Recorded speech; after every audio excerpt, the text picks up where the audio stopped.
welcome back to the Money Is Show. And today we have a special guest. His name is Michael Drew. I brought him in because he's done over 109 consecutive books in a row that he's helped promote to get on Wall Street Journal, USA Today, or New York Times best-selling books. 109 books in a row he's helped get on those lists right there, which if you're a guy like me that's trying to build their brand, their influence, man, that is something you want to know how to do. So I thought if I want to know it, I bet you do as well. He's owner of promoteabook.com. You guys can make sure to check out that website. Again, it's promoteabook.com. We're going to talk about his New York selling best book. Of course, I always like it if someone is saying, I can help you go do this. Have they actually done it themselves? The answer is yes. He does have a New York Times bestselling book called Pendulum. We're going to talk about that book because I think it's very, very unique about entrepreneurship and where you're at in the market today. So on that note, you guys help me welcome Mr. Michael Drew. Thanks for having me. Yeah. Been a great conversation. And it's one of those ones where our schedules were different. And I had like this idea of like, okay, we'll do it here and here. And then like you started talking, I'm like, oh shit, cancel all that other stuff. I want to talk to you more. I talked to a lot of people, even while we were in our office, like more people came by that unannounced to come and meet me and say hello and stuff. And I'm saying this out of respect because like you kept my attention when a person that I live on a carousel of people coming in my office, right, business owners, and man, you kept my attention. I thought, dude, there's some intriguing stuff that you have here. So let's back up a little bit. I know I want to talk about Pendulum with you, your best-selling book that you wrote, and I think you co-authored it with Roy H. Williams. Yeah, another person. But let's talk about entrepreneurship in general first. How the heck did you find yourself getting into entrepreneurship? Did you come from corporate world and then entrepreneur, or just always in entrepreneurship? That's a really good question. So I think we should start off with the fact that I'm a high school dropout. Okay, high school dropout. Right. So that does play into my career a little bit. But the first business I started when I was 9. I grew up here in Provo, Utah, actually. Uh-huh. My dad my parents had 8 kids, and I have a twin. We're the oldest. Wow. And a boy, girl twin? A boy. His name is Danny. He's a school administrator. And identical here. Or?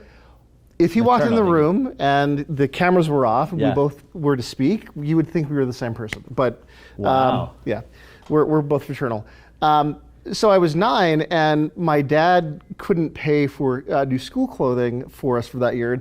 And in Utah, we don't have the Salvation Army. We have the Desert Industries, which is the Mormon equivalent of that. And so my dad took us to the Desert Industries to buy clothes, and I'm like, I don't want old used clothes. Yeah.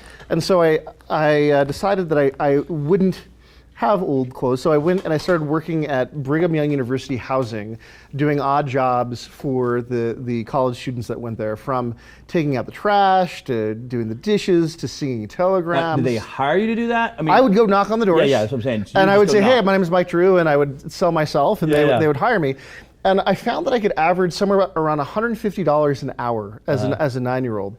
And so I did that for a couple of years on my own, and then I started hiring other neighborhood kids to work with me. So I'd go knock and do the selling and get those kids to go in and do the work. And we made we averaged a couple $100,000 a year doing that. And so that's where I started. And I did that till I was about 16, when I looked and acted about the same as the freshmen and sophomores at the university there.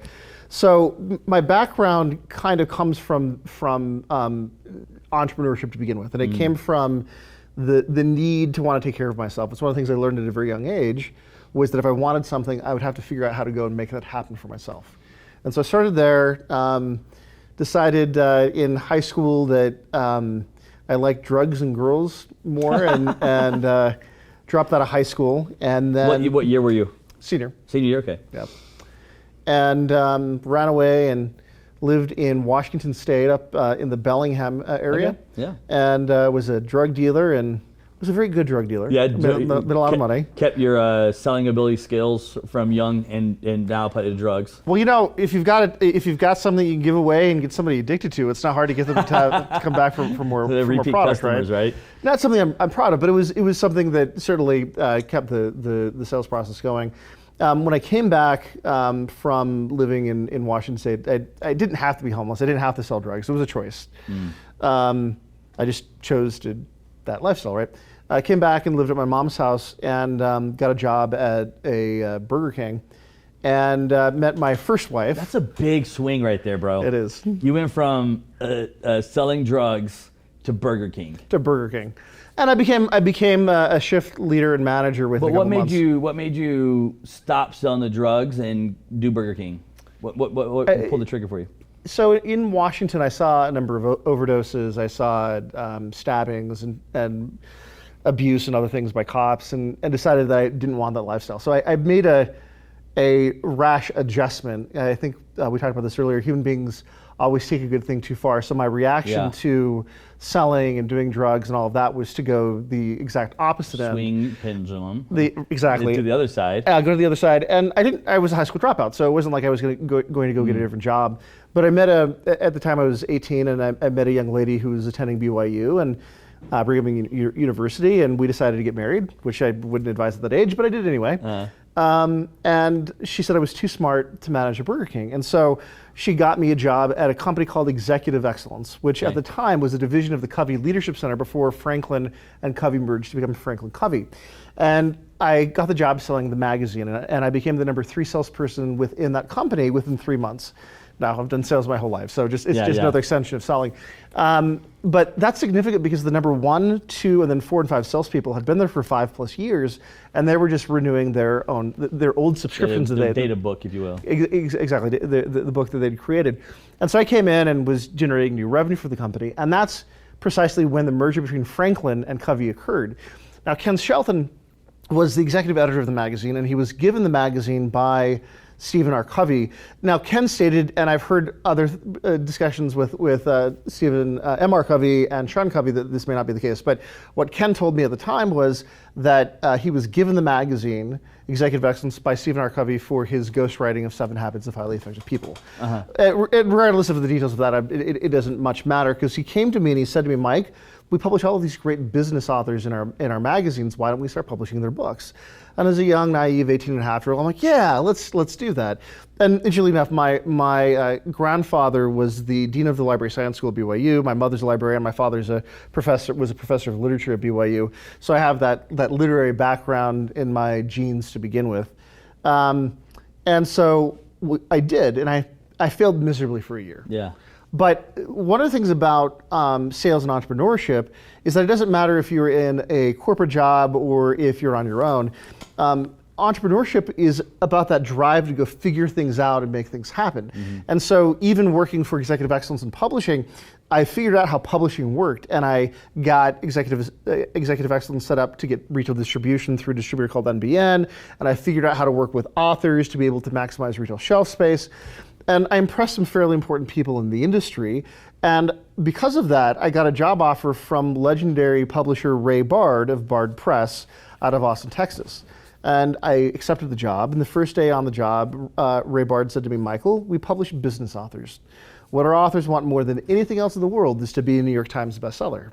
What I want you to do is go figure out how the New York Times bestseller list works. As a young, then 19-and-a-half-year-old, I'm like, sure, I can do that. And so I literally called Jackie Blaze. I called Deborah Hoffman over at the New York Times. Actually, it was Orville Budo at the time, and asked Orville how the list works, and he laughed at me and said, but keep calling. I called Bob Hughes over at the Wall Street Journal and asked the same thing, and he laughed at me, but he said, keep calling.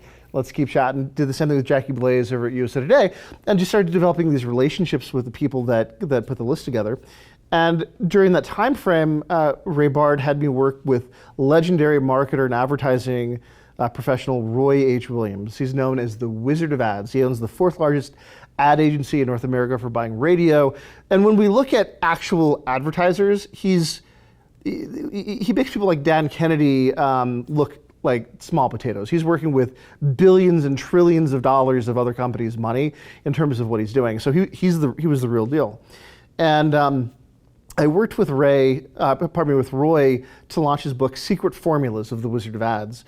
And I worked in his office. Actually, Ray sent me down to Roy's office in Buda, Texas at the time.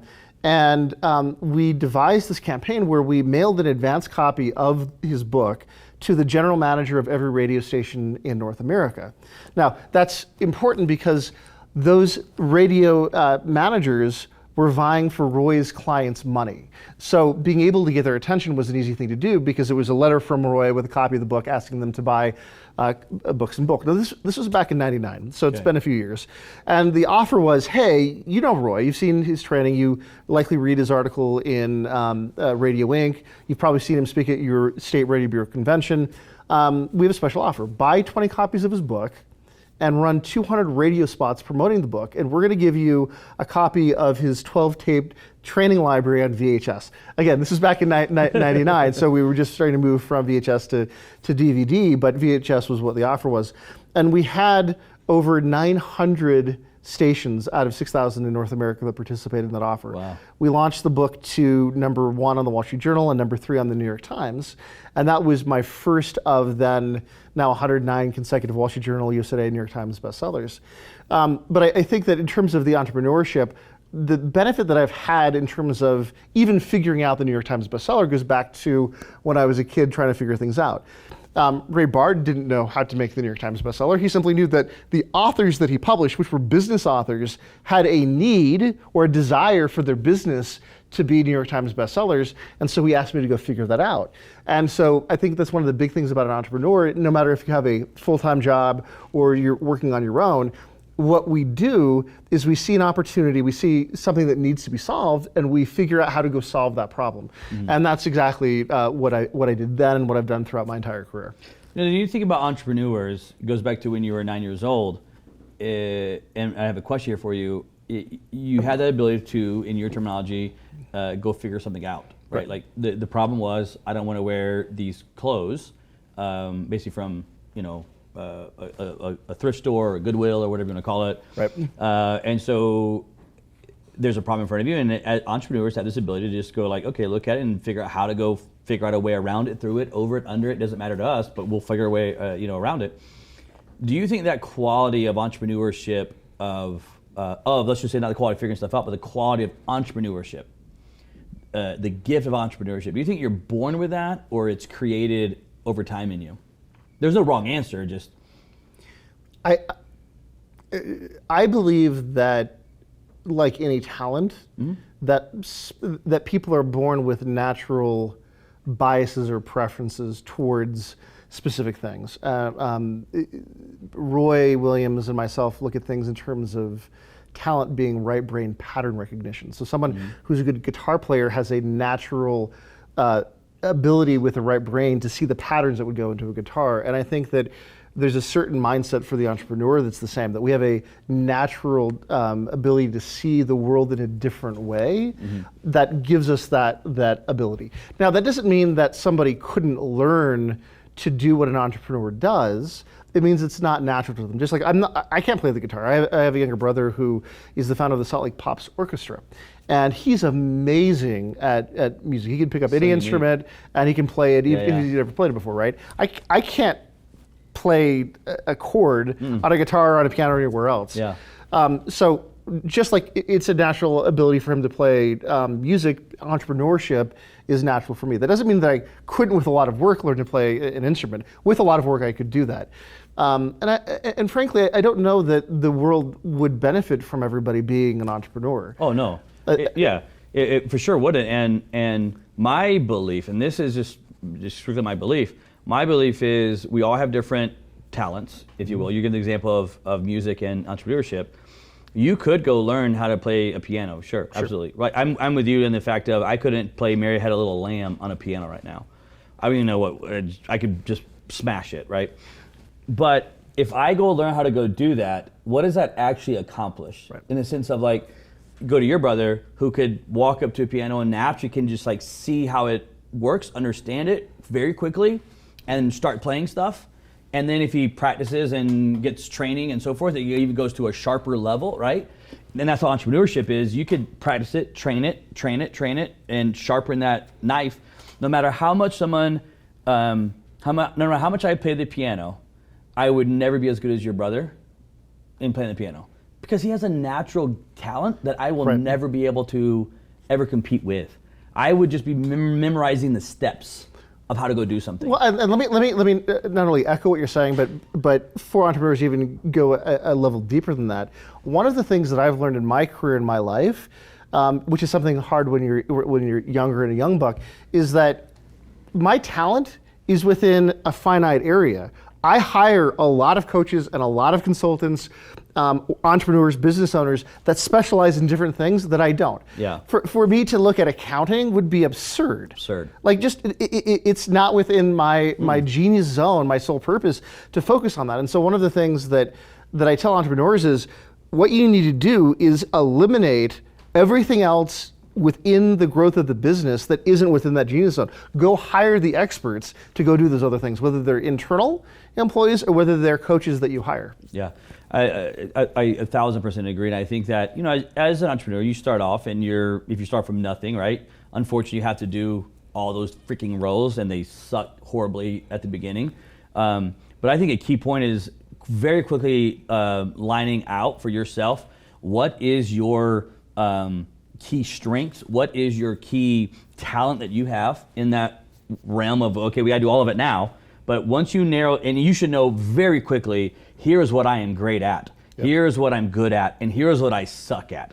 And a lot of times I think as entrepreneurs, because we have this I'll go fix it attitude. We have the ability to try to figure it out. That doesn't mean we should though. Exactly, and we get caught in this world of like trying to figure something out that we shouldn't be trying to figure out just because we have the ability to figure stuff out. I couldn't agree with you more. In fact, what's interesting to me are the entrepreneurs that have a success in one area, and they believe because they had success there that they could be successful anywhere, and they can't. The number of clients that come to me like, oh, I want to do something new, and I'm like, no, can't support you on that. Let's focus on what you do. Let me give you an example here that we all know. Michael Jordan, in my opinion, the greatest basketball player to ever play the game. Ever. That's my opinion. Agreed. Like you could say LeBron or whoever. I'm Michael Jordan. How do you do at baseball? You know what I mean? Well. You took the greatest player of all time. Yep. Of all time. Not just... He didn't play as well as Danny Ainge did at professional baseball, did he? No. Right? So, he just couldn't make that switch over. Yep. And you're talking about the greatest basketball player to ever walk on a court, could not even compete at the same... Not even be the greatest of all time. Couldn't compete at the level of...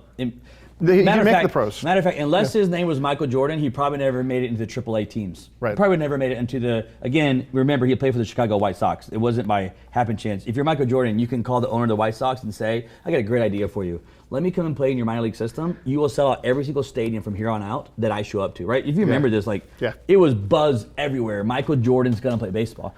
But he couldn't even go play at that level, right? So I 100% agree with you. Just because you're great at this one thing does not mean that transfers into everything that you touch in life. Right. When you hear people say, hey, man, everything that guy touches turns to gold, that is a true statement.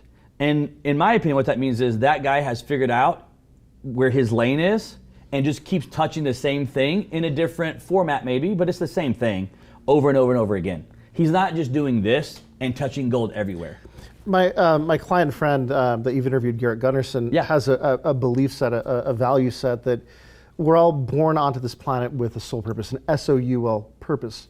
And my addition to that is that sole purpose isn't given to us for the individual, but for our giving back to everyone else. And what I see is that people who live into their sole purpose are successful at that one thing. That doesn't, in fact, one of the books I worked on was the one thing, which gives data to support this. But your success is based on where you put your energy. So if you look at someone like Warren Buffett, right? Warren Buffett is massively successful at his one, not all investment, at his one type of media investing that he does. And he does very, very well. He does. It's very narrow. But let's look at his family. Yeah.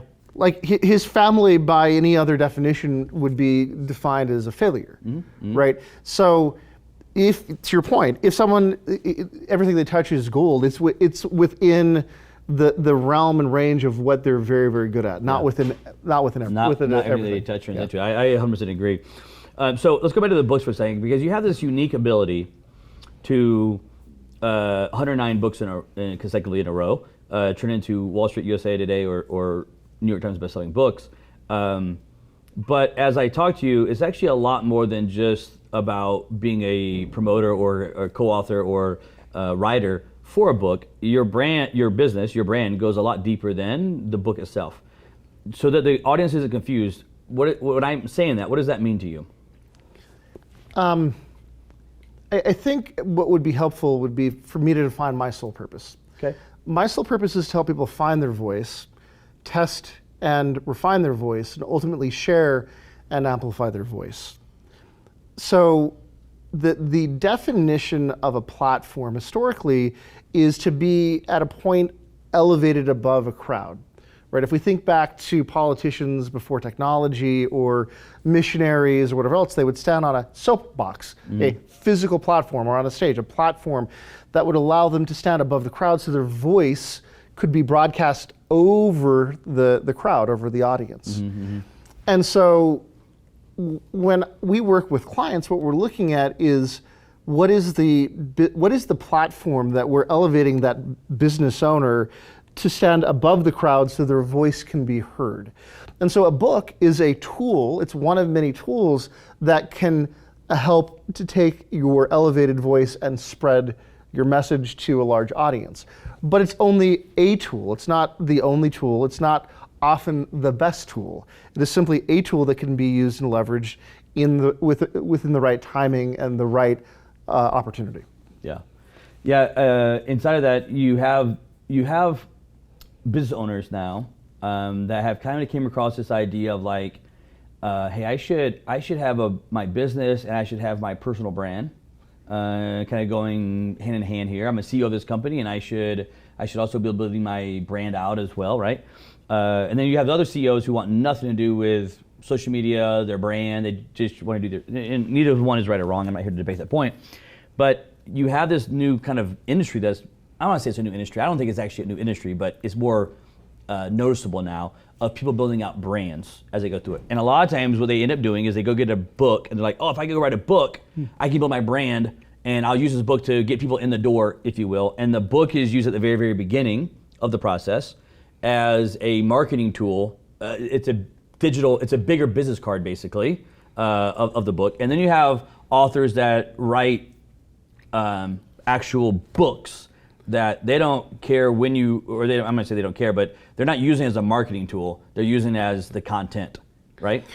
I think that there's a really fine line between those two categories.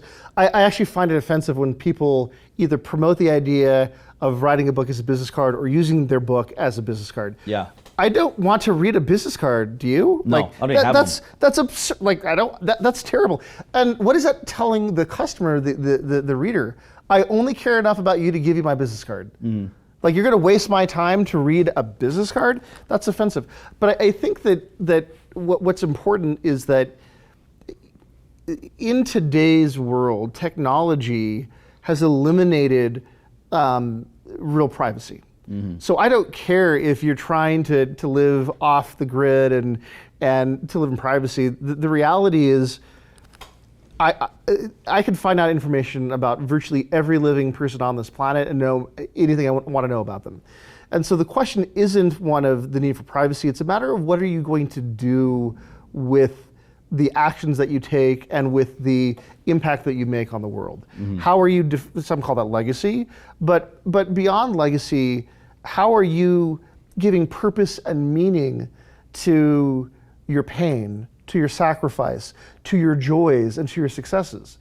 And so for me, what my friend Matt Mullenweg says is that the internet has democratized media. And I believe that we have an opportunity, not only an opportunity, but really an obligation to each other to be able to take our experiences and to share them with each other in a way that allows for not only the individual, but for the collective to be able to learn and grow. Right? As we like to say, that the reason history must repeat itself is because we pay so little attention to it the first time. And this is true on an individual level and on a group level as well. And so for me, if you're making a difference in the world, whether you want the light shine on you or not, is irrelevant. You need to be able to know how to engage with people to be able to continue to make the difference and to inspire others and to become a leader and to bring other people with you to be able to make that difference.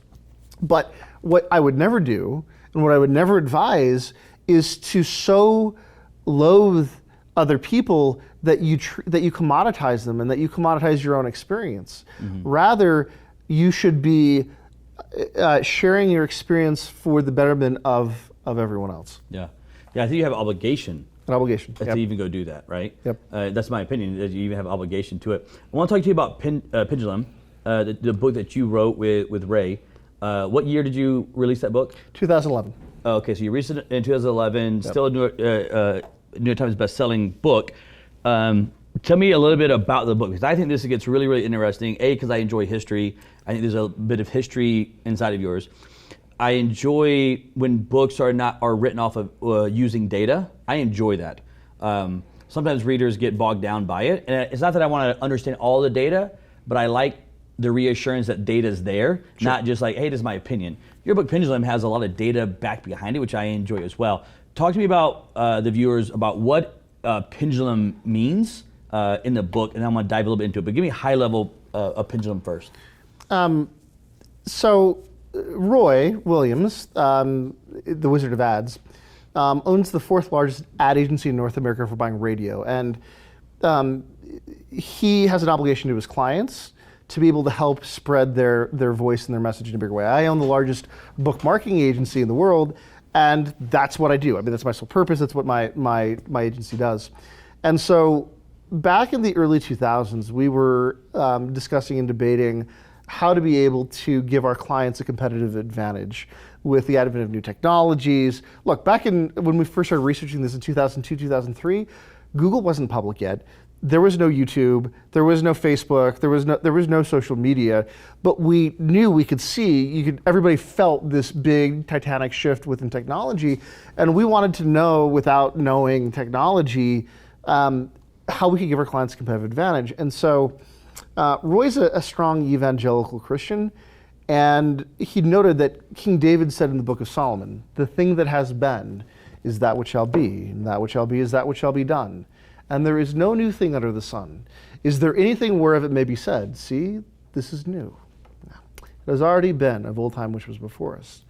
And so what Roy and I hypothesized was that history repeats itself, and that if we wanted to be able to predict the future, we needed to look to the past to find the sociological and physiological patterns of culture and group. Now, I say culture and group versus the individual because marketing and advertising are always done in non-intimate environments. TV, radio, print, and now the internet with Google and Facebook and Twitter and whatnot. Those are non-intimate environments, right? Selling is done one-to-one or one-to-few in an intimate environment.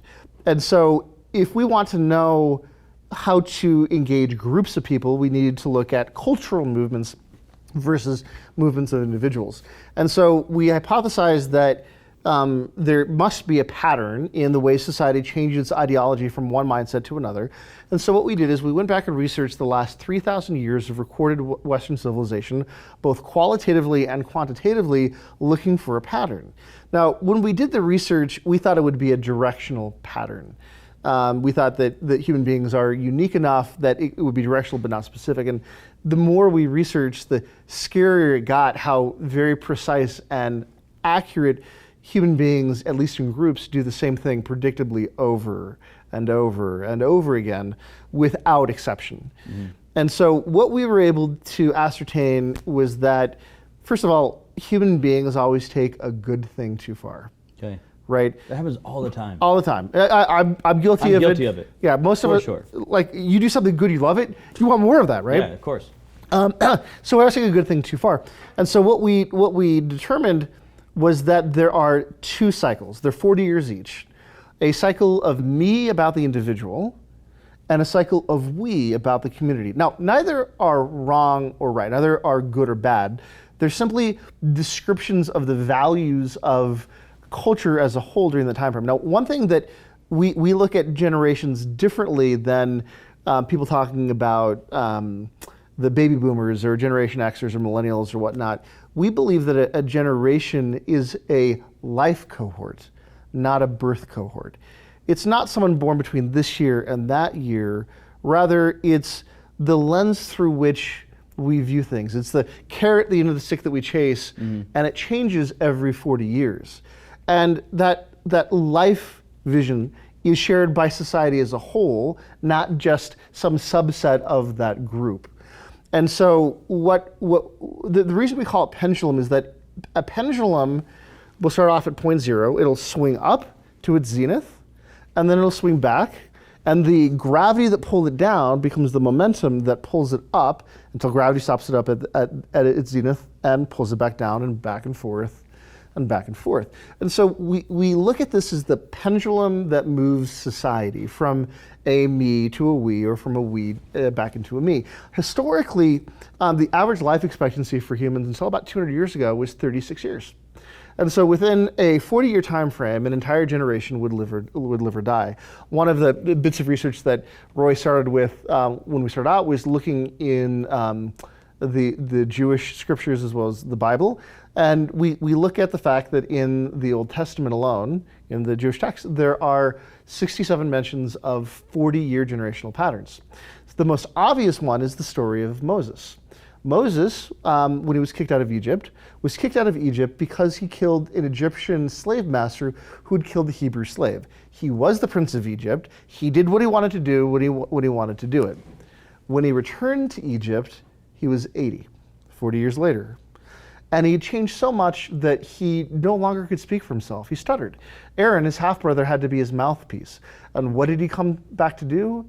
To free the people. He left as a strong individualist. He came back as a community organizer, right?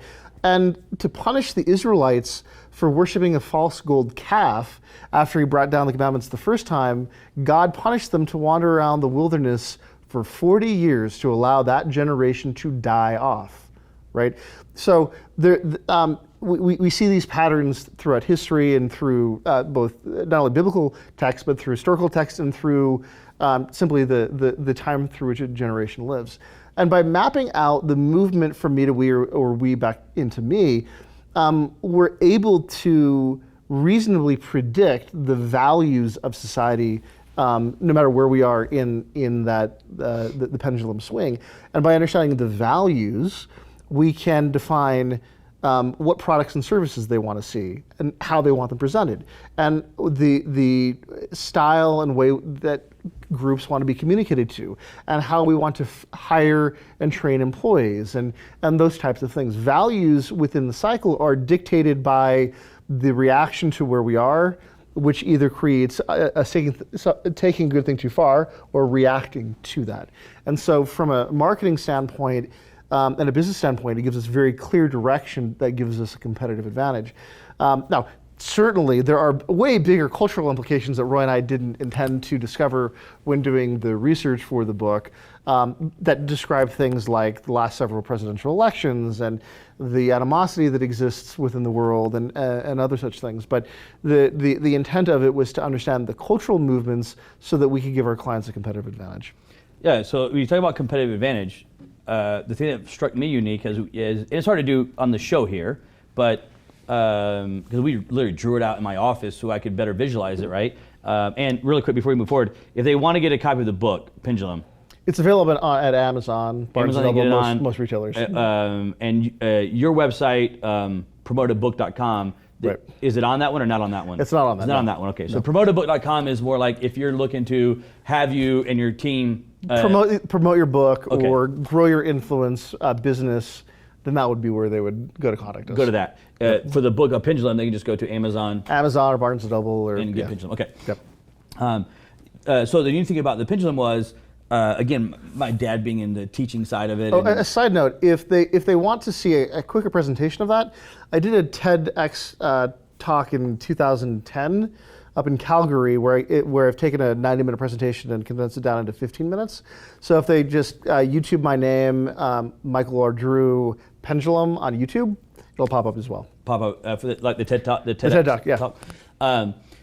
Is that, again, goes back to history, right? If you don't learn from history, you're forced to repeat it. But there's the opposite side of that too, that says a majority of society will repeat history. Mm-hmm. Therefore, if you actually understand history, you can actually leverage history to your advantage, right?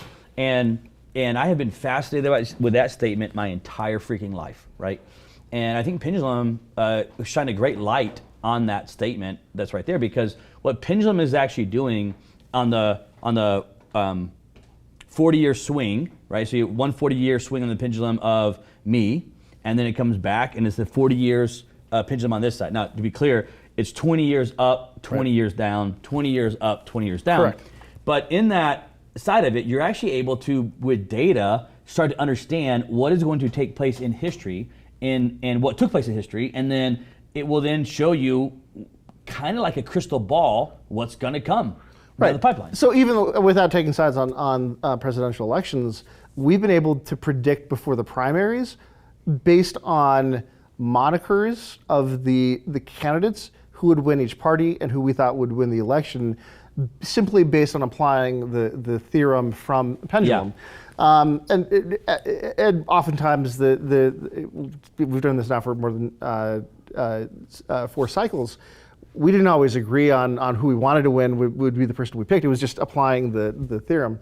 But one of the things practically for your audience, one of the things that Roy and I did back in around 2006, 2007, is we started having our clients, because of this theory, change their UVP, unique value proposition, to statements of what they stand against. What they stand against. What they stand against. Okay. If you can make a very clear statement of what you stand against, you can build an audience and a tribe. And every one of our clients increased their gross revenue by a minimum of 26% by changing from a UVP to a statement of what they stand against. And if we really look back to the 2000s, you can see some pretty big brands that went out of business against competitors who made statements of what they stand against. Let's talk about, say, Blockbuster. Okay. How did Blockbuster go out of business? They were a Fortune 100 company, publicly traded, doing very, very well. In that market, they completely dominated and ruled. Dominated. They were the king of the market. And who came in and put them out of business? It's a mixture of Redbox and Netflix. Primarily Netflix. Yeah. Redbox a little bit, but Netflix, what was their big promotion? It was, we stand against you waiting. Staying in line. Standing in line. We stand against late fees. Like their whole rewinding the film. Right, yeah, the whole thing was we stand against, and what they did is they put out of business Hollywood and Blockbuster movie on statements of what they stood against, not what they stood for. Interesting. Right, and so we have dozens and dozens of clients between Roy and I that massively grew based on that. There's a radio group out of Toronto that their ad was, we stand against Madonna, we stand against Lady Gaga, we stand against all of these songs, and they doubled their listenership and they almost quadrupled their ad buys, right?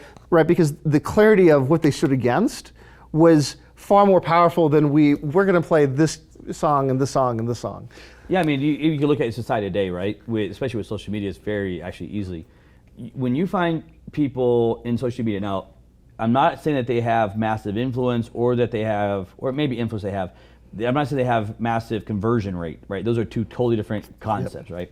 But when you find a lot of people on social media that have these big followings, let's say, normally you can very quickly find what they're against. Yep. Because that's what they're talking about constantly, right? Especially if you look at today's society, and I'll talk about right wing to left wing, capitalism, socialism. When you find the ones that like, I could have a belief about a certain thing that I'm like, oh, I'm talking about capitalism and capitalism and capitalism, whatever, like no one really cares that much. But if I go on a tirade against what I'm against on socialism, let's say, all of a sudden people are like, oh, I agree with him. Well, dude, I was saying the same thing over here, just in the positive light of how capitalism works, nobody cares. But over here, if I say, I'm gonna just tell you what I believe is wrong with socialism, all of a sudden you have a massive following. Well, it's very unique how that works. It is, and we can even look at the last couple of presidential elections, regardless of what side of the aisle you stand on. I know more people who voted against Trump, or voted against Biden, or voted against Hillary Clinton, than voted for Hillary Clinton, or voted for Trump, or voted for Joe Biden. It was voting against, right? Tribes today, community today, is based on the clarity of what you stand against.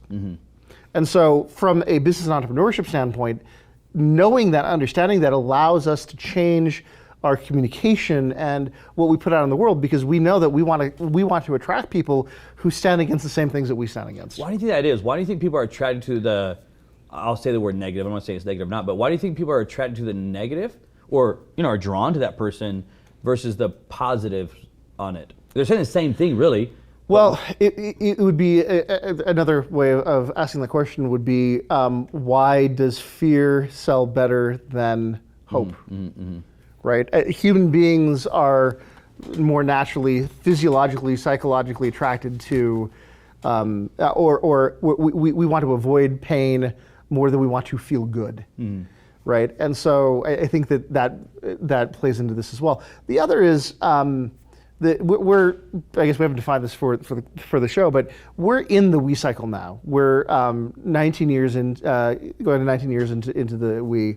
And we started off by, as a society, coming together without a lot of criticism of each other to try to do what's best for everyone else. But as we went through the recession in 2007, 2008, as we went through 9/11, as we went through different things that have happened within society, we start to not see the results that we want, and we start to blame each other. Instead of working together and saying, well, the problem is all of us, it's like, no, it's not, I'm not the problem, you're the problem. I'm okay, you're screwed up. Right? And so it's easier to blame someone else than it is and say that you're wrong, than it is to say, okay, well, you're wrong, but let me help you come up with a solution for that. On the we side of things, which is what you're saying we're in right now, in a 40-year cycle of we, right? And we're almost at the top of the pendulum, about to come back down for 20 more years. The we side of it consists of what? What's the overall culture, feel, societal thought that's going on? So we is about coming together to do what's best for the common good. In a me, in contrast, it's about big dreams. In a we, it's about small action. In a me, it's about seduction. In a we, it's about intimacy, right? In a me, it's about being bigger and better than everybody else. In a we, it's about doing your part. Is one better than the other? No. When you think of the word me, you think, oh, you're being selfish, but that's not what you're saying. No, they're equally good, and you could take both of them equally bad, right? Me is about the individual. It's about freedom. It's about self-expression. It's about creation, right? Those are beautiful, wonderful things, right? We is about working together for the common good to help everyone. In a me, JFK said, by the end of the century, we'll put a man on the moon. In a we, it's about going across the street and giving that poor homeless guy something to eat. Neither of them are better or worse than each other. They have different benefits and values and problems associated with them. They're both beautiful, but pendulum describes what happens when you take either too far. When you take me too far, the rejection that people in today's we cycle have against the me cycle is they look at the plastic 80s and disco from the 70s and things that happened in the 90s, and they remember the negative parts of the me. They don't really go back to the foundation of the me in the 60s and the things that came out of that, like Martin Luther King and going to the moon and you know, equal rights and those kinds of things that came out of it. They focus on all of the superficial plastic things, in contrast to the value of a we, which is helping everyone else out. What they fail to understand is in their demonization of the me is what creates the worst parts of the we, right? This is why we have demonization of one group against another in today's society, and that's why we get the negativity of why groups stand against something versus standing for. And part of the research that we realized is, scarily, is that literally every witch hunt in the history of the world happened within 10 years of the zenith of the we. So 10 years up, 20 years up, 10 years down. So the we cycle started in 2003.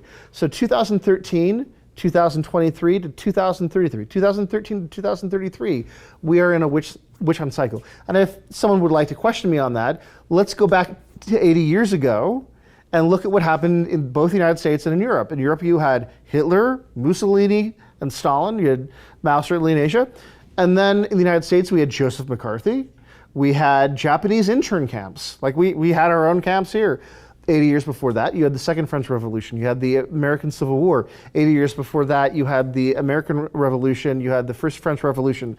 Bloody Mary, the Spanish Inquisition, the Crusades, the actual Salem witch trials, all of them happened within 10 years of the zenith of a we. So we can say, oh, we's better for this, that, or the other. In reality, the greatest atrocities in the history of the world have happened within the we cycle, not within the wow. me. Interesting. So it's simply a matter of what happens in me when you take individualism go too far. That's when you get addiction. That's when you get greed, like you had in the 80s when you get, they call it the plastic 80s, and you had Wall Street, the movie Wall Street, and all those movies talking about the level of greed. Well, that's within the individual. So that can only go so far.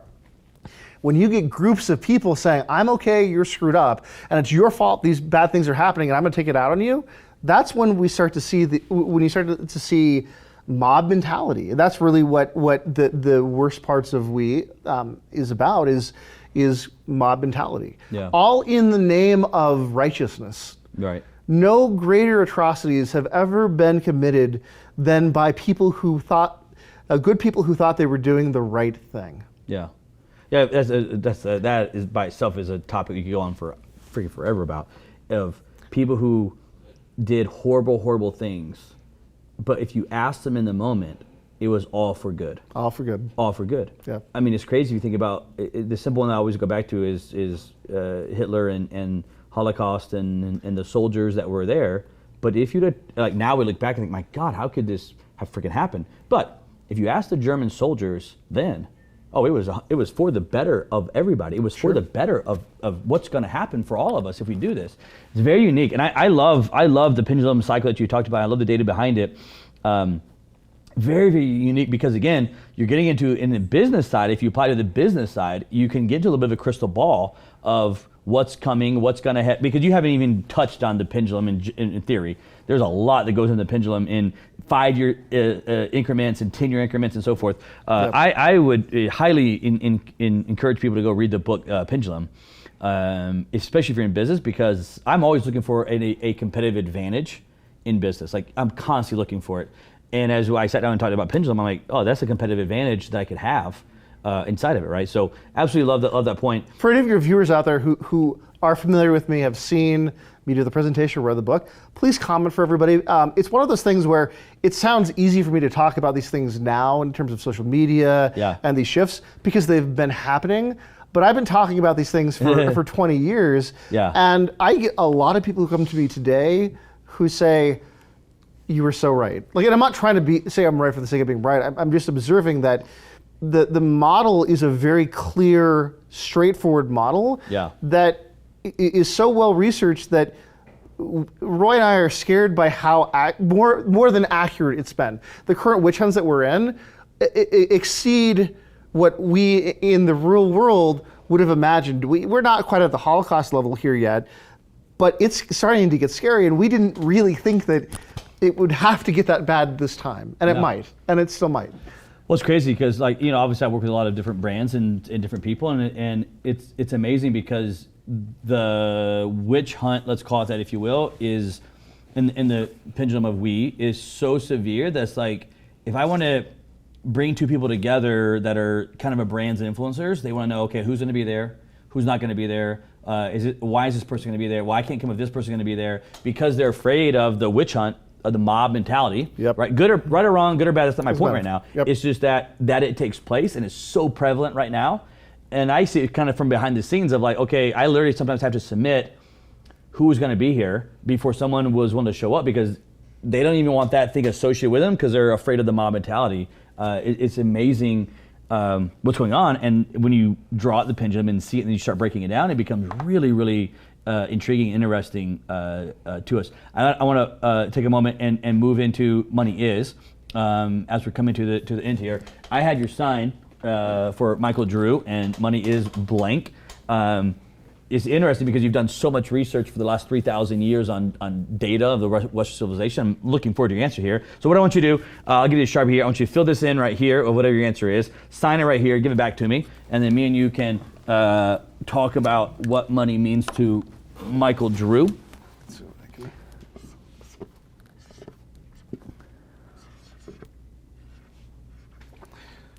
I have terrible handwriting. All right, here we go. Michael Drew says, money is a voice. Money is a voice. Okay, first, one of the things I always do, as soon as someone writes the word, I go through my head of, has anybody used that word before on my wall? And as far as I can remember right now, no one has used the word money as a voice. I've used it a lot. You walk down the hallway, there's a lot of signs up there, and I don't think anybody has used money as a voice. All right, I like in my head what that means, but you go first. What does that mean to you that money is a voice? First of all, it goes back to my own bias and value, which is about voice. I believe everything that we do here on this planet is related to serving each other, and the way that we do that is through voice. Historically, there's a saying, the person with the gold makes the rules. Mm-hmm. Well, what are rules? Rules are an expression of written voice. And the wonderful thing about the internet, and like I said, my friend Matt Millenweg said that the internet democratized media, is that it gave the potential for everyone, at least in the first world, to be able to have a platform to share their voice. Mm-hmm. And it created, for a time, a democratization of media, a level playing field for that expression of voice. But in reality, even your expression of voice on this show requires money, mm-hmm. right? Mm-hmm. You have a beautiful setup here. You've got great cameras and camera people and crew and everything else, right? In order to be able to share your voice and to help bring in other people like myself to share their voice. And so what money has done is it's either allowed for or denied voice. Mm-hmm. There are countries in this world today, still third world countries, where you can go and find that if you don't have money, you don't have a voice in the electoral system, mm-hmm. you don't have a voice in education, you don't have a voice in business, you don't have a voice in anything. And so money creates the opportunity for someone to be able, when used properly, to be able to be heard and seen, and to be able to share their voice. And I think that if we recognize, this goes back to the question about books as well, books are an expression of voice, right? It takes money to promote a book. You're not going to, in today's market, there were 1,076,000 books published last year. The average bookstore carries 100,000 titles. Of those 100,000 titles, 70 to 80% are backlist titles, which are your perennials, your classics, and last year's bestsellers. How do the retailers determine which 20,000 of 1,076,000 books they're going to carry? Based on the ability of the author to spend money on sharing their voice, right? So I don't think we're here on this planet to go to school, get a job, get married, and retired. I think we're here to serve each other. Those things help with that. But in order to share our voice, we should be aware of the need to be able to invest into those things. This goes back perfectly to the book conversation. We have an obligation, I believe, to be able to give purpose and meaning to our experiences, to our pain and suffering, and to our successes. And we should be investing that earning, that money back into the help and service of other people. What better form of donation, of giving back, of charity can we give but to share our voice? Mm-hmm. No, it's yeah, we're on the same page, because as you wrote it, I was thinking, I'm just using my own freaking show here. It says money is blank, which immediately alludes to the fact that to be on the show, you'd have to have money so that you can answer the question of money is blank. And what money does, good or bad, is not my point here, but money will give you a voice if you want it, okay? Money gives bad people correct voice. That's what I'm saying. Money right? will give, it doesn't matter, right? Because another great definition for money is neutral. That's an answer that I've had on the show, is money is neutral. And to your point there, money is neutral in the fact if it's a good voice or a bad voice. It's just that money will give you a voice, okay? Yep. And when money gives you a voice, and it will, Now, some people don't choose to use the voice and they don't want the voice, and that's fine. But money will give you a voice. See, I actually don't think it is fine. I think we have an obligation to share that voice. Well, that's what's about to go with it. That was exactly where it's about to go with it. And I think you corrected me, and you're right. Because when money gives you a voice, I believe you have now an obligation of what you do with that. Like you have an obligation of what your voice is and how you use the money and so forth. So yeah, I would agree with you. Let's use money as a voice in a capitalistic sense, right? If there's a company that puts arsenic in their product, coffee, whatever it is, whatever it doesn't matter. It doesn't matter. You're sharing your voice by not buying that product. Mm-hmm. If you share with other people that you've chosen to not buy the product because there's arsenic in it, mm-hmm. you're making a difference with your voice and your pocketbook at the same time. They are directly correlated and related to each other. Yeah. Right? And so I think that when people complain about the government or big business or small business or these things, I'm like, then share your voice, both from your pocketbook and from the spoken word. Share your voice. Get other people to do the same thing, right? That's what our democracy in the U.S. is based around, is the ability of the individual, as individuals and as groups, to share their voice. And your pocketbook is a direct reflection of that voice. You don't want to live in California? Don't live in California. You don't want to live in Texas? Don't live in Texas. Go express to people what your values are through where you spend your money. Yeah. And those values, that's a form of expression. That's a form of voice. Yeah, that's a beautiful, beautiful answer, and it has so much truth behind it. Money is a voice, and once you have the voice, you have an obligation of what you do with it inside of it. And money's neutral because it gives the voice to good people, bad people. Money's neutral in the fact, but money will give you a voice. Awesome answer. Michael, I love having you on the show, man. I love talking to you as well because the pendulum concept has my brain spinning in circles right now of trying to look at in that crystal ball to look ahead and make business moves based off of history and then data tied to it. I am just absolutely fascinated by that concept. So again, promoteabook.com is where they can find you guys at. You guys watching the show on The Money Is Show. I appreciate you watching this show with Michael Drew from Promote a Book. We'll see you next week on The Money Is Show.